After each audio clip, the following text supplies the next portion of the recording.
अच्छा भैया, नवरात्र के पावन बेला में हम गायक प्रमोद लाल यादव बनारसी आप लोगन के बीच में एक देवी पचरा लेकर के आ रहल बानी। सौजन्य से हमारे बड़े पिता हमारे गार्जियन प्रकाश यादव जी के देखरेख में शारदा स्टूडियो से रिकॉर्डिंग होकर के आप लोगन के बीच में जात बा।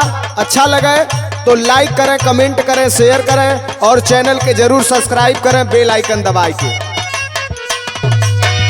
भक्त माता से कहता है, जवने बनवा तनिको नाही,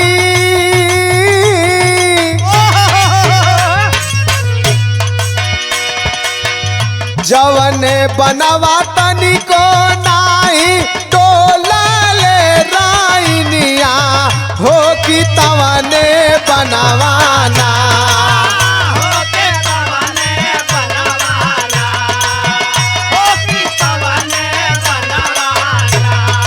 मैया मोरी खेलली अहरावा हो कि तवने बनवाना।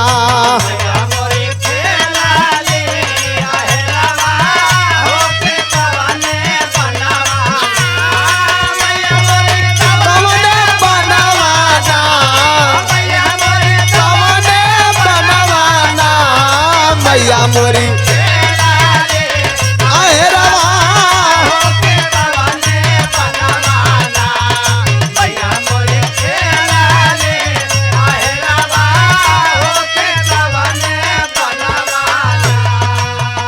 देखी तालवरिया पापी,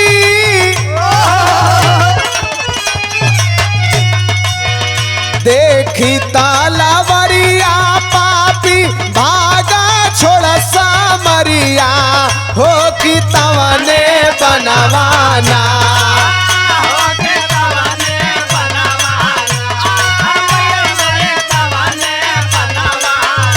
अरे कर जलबा माई कसरवा हो कि तवने बनवाना। कर जलबा माई कसरवा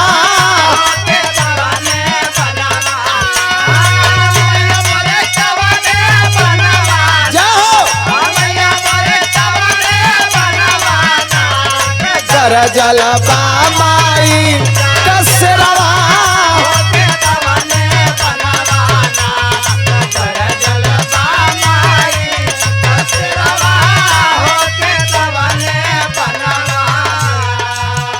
काटी काटी मौरिया माई,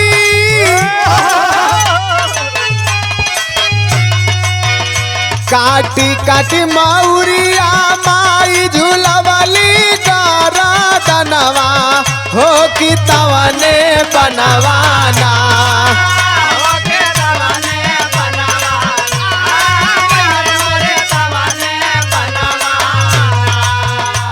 कि पियली भर के खून खपरवा हो कि तवने बनवाना।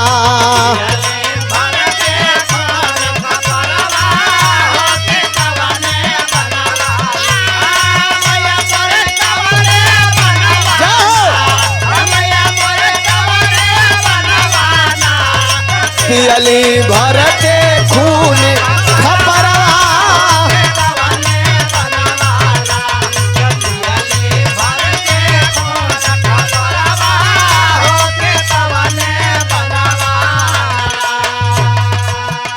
जेठ बैसाखा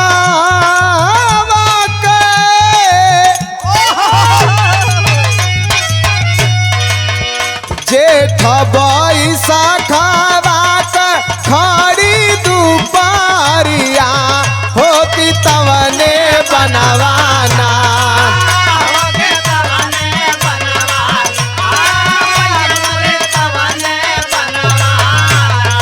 परसे नैना से अंगरवा हो कि तवने बनवाना।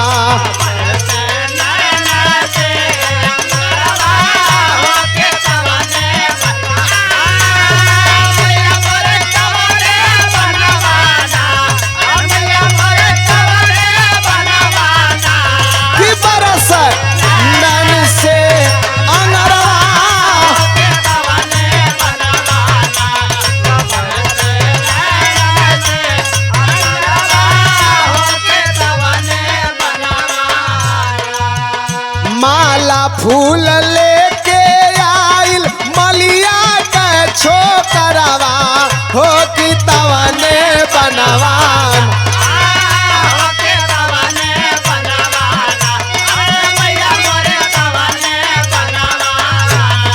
परमुदरा में सगाव पचरवा हो कि तवने बनवाना। परमुदरा में सगाव पचरवा